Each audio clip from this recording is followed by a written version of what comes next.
ഇപ്പോൾ തിരുവനന്തപുരത്തൊക്കെ ഓരോ സർക്കാർ ഓഫീസുകളുടെ മുമ്പിൽ സമരങ്ങളാണ്. ജീവനക്കാർക്ക് പ്രതിഷേധം, പെൻഷൻകാർക്ക് പ്രതിഷേധം. എന്നാൽ ദൂരത്തിനൊട്ട് ഒരു കുറവുമില്ല. ഇവിടെ മനുഷ്യന് ജീവിക്കാൻ കഴിയാത്ത അവസ്ഥയായിരിക്കും. സത്യം പറഞ്ഞാൽ ജനങ്ങൾ വെറുപ്പിക്കുന്നതിൽ ഡോക്ടറേറ്റ് എടുത്ത ആളാണ് സഖാവ് പിണറായി വിജയൻ. എല്ലാ മേഖലയിലും ഇവിടെ ജീവിക്കാൻ രക്ഷയില്ലാത്ത അവസ്ഥയാണ്. എന്താ നമ്മുടെ കുട്ടികളുടെ അവസ്ഥ? എന്താ നിങ്ങൾക്കറിയാലോ? ഇവിടെ ഇന്ന് പരീക്ഷ എഴുതേണ്ട ഒരു കുട്ടി ഇന്ന് ജീവിച്ചിരിപ്പുണ്ടോ? എന്താ കാരണം? മയക്കുമരുന്ന്, മദ്യത്തിനേക്കാൾ മാരകമായ കഞ്ചാവും മയക്കുമരുന്നും ഇന്ന് നമ്മുടെ സംസ്ഥാനത്ത് വ്യാപകമാണ്.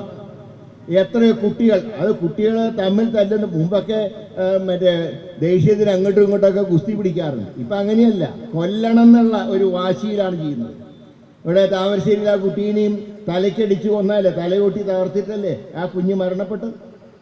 ആ കൊന്ന കുട്ടിയുടെ പിതാവ് അദ്ദേഹമാണ് ആയുധം കൊടുത്തയച്ചത്.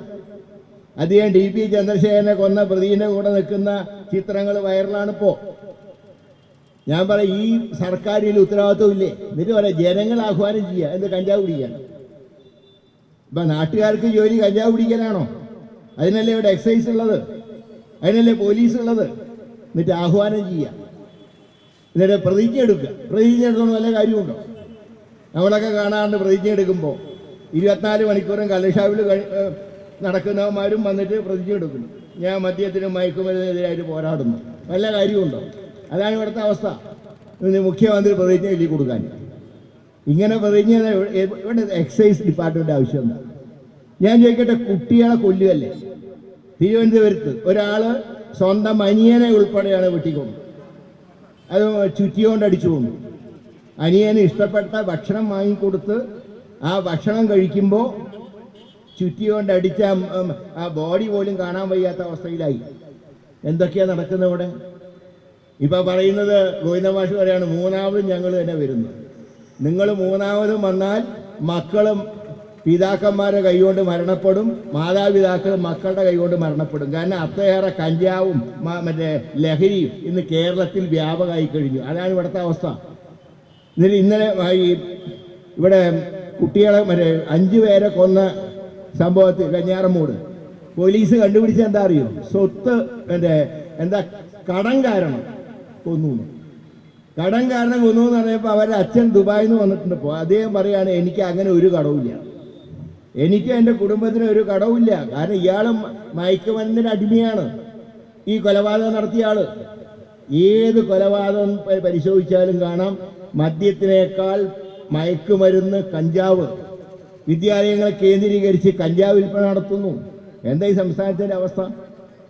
പിന്നെ വനത്തിൻ്റെ എത്രയോ ദൂരെ താമസിച്ചാലും വന്യമൃഗങ്ങൾ നാട്ടിലേക്ക് ഇറങ്ങി വരും.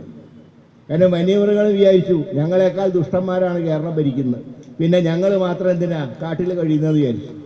അവർ ഇറങ്ങിയിരിക്കുകയാണ്. അപ്പോൾ ഇവിടെയൊക്കെ നമ്മൾ സാധാരണ വീട്ടിൽ പൂച്ചേനെ കാണുന്ന പോലെയാണ് വയനാട്ടിലൊക്കെ പുലിനെ കാണുന്നത്. എല്ലാം ഇറങ്ങിയിരിക്കുകയാണ്. കരടി, അത് ആന, എത്ര പേര് ഒരു ദിവസം കൊല്ലുന്നത്? ആരോടെ പോയിട്ട് പറയാം? അവിടെ മന്ത്രിയുടെ അടുത്ത് പറയാൻ പോയാൽ മയക്കോടി ഏൽക്കുന്ന അദ്ദേഹത്തിനാണ് മയക്കോടി കിട്ടിയതെന്ന് തോന്നുന്നു. ഇരിക്കുന്ന ഇരിപ്പ് കണ്ട മയക്കുവടി വയ്ക്കാനുള്ള തോക്ക് പോലും കയ്യിലില്ല ഈ 21-ാം നൂറ്റാണ്ടിൽ, ഈ ഹൈടെക് കാലഘട്ടത്തിൽ. അപ്പോൾ അതാണ് ഫോറസ്റ്റുകാരുടെ അവസ്ഥ. എന്നിട്ട് പറയാം വെടിവയ്ക്കാൻ നേരത്തെ പറയും, വെടിവയ്ക്കുന്ന ആൾ ഇവിടെ പോയിരിക്കുക, എവിടെ സുൽത്താൻ ബത്തേരിയിൽ ചെന്നിട്ട് പറയും ഇടുക്കിയിൽ പോയിരിക്കുക എന്ന് പറയും. ഇടുക്കിയിൽ ചെന്ന് പറയുമ്പോൾ പറയും കോഴമംഗലത്ത് പോയിരിക്കുക. പ്രതിപക്ഷ നേതാവ് നയിച്ച യാത്രയുണ്ടായിരുന്നു. ആ യാത്രയിൽ, സമരയാത്രയിൽ ഞാൻ 3 സ്ഥലത്ത് ഞാൻ പങ്കെടുത്താണ്. എല്ലായിടത്തും ആളുകൾ, വനപ്രദേശങ്ങളിൽ നിന്നൊക്കെ ആളുകൾ കൂട്ടമായി വന്നിരിക്കുക. ഞാൻ ചോദിക്കട്ടെ, വന്യമൃഗങ്ങളെ കാട്ടിൽ കയറി കൊല്ലരുതെന്നേ പറഞ്ഞിട്ടുള്ളൂ. നാട്ടിലേക്ക് വന്നാൽ പിന്നെ ഉമ്മ വയ്ക്കുക. പിന്നെ പറയുന്നത് പിന്നെ ഉൽപ്പാദനം കുറയ്ക്കണം, ഫാമിലി പ്ലാനിങ് നടത്താൻ പറ്റുമോ? പുലിൻ്റെ അടുത്ത് വന്നിട്ട് കടുവേൻ്റെ ആനയുടെ അടുത്ത് കയറിയിട്ട് ഫാമിലി പ്ലാനിങ് നടത്താൻ പറ്റുമോ? പറയുന്നതിന് വല്ല അർത്ഥമുണ്ടോ?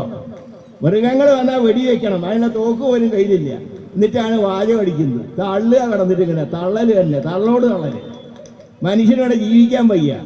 കുട്ടികളാണെങ്കിൽ ഡോക്ടറാവണം, എഞ്ചിനീയർ ആവണം എന്നൊക്കെ ആഗ്രഹിച്ചിട്ടാണ് മാതാപിതാക്കൾ കുട്ടികളെ വിദ്യാലയങ്ങളിലേക്ക് അയക്കുന്നത്. വരുമ്പോഴോ കഞ്ചാവ് അടിച്ച് കൊല്ലാനാ വരുന്ന മക്കൾ ഡോക്ടറായി കാണാൻ ആഗ്രഹിക്കുന്ന മാതാപിതാക്കള് ഇന്ന് കുട്ടികളെ കാണുന്നത് എങ്ങനെയാ? കൊല്ലാൻ വരികയാണ് കഞ്ചാവ് അടിച്ചിട്ട്. അതല്ലേ കേരളത്തിന്റെ അവസ്ഥ? ആർക്കാ ജീവിക്കാൻ കഴിയുന്ന ഇവിടെ? ഇതിനൊക്കെ പിന്നിൽ ഈ ഒരു മാഫിയ പ്രവർത്തിക്കുകയാണ് ഇവിടെ. ആ മാഫിയയിൽ വ്യക്തമായിട്ട് ഭരിക്കുന്നവർക്ക് ഉത്തരവാദിത്വമുണ്ട്, ഇവർക്കും വരുമാനമുണ്ട്. ഇവർ ഈ സമ്പാദിക്കുന്ന, ഈ റാക്കറ്റുകൾ സമ്പാദിക്കുന്ന, കൊള്ളയടിക്കുന്ന പണം ഒരു വീതം ഇവർക്കുള്ളതാണ്.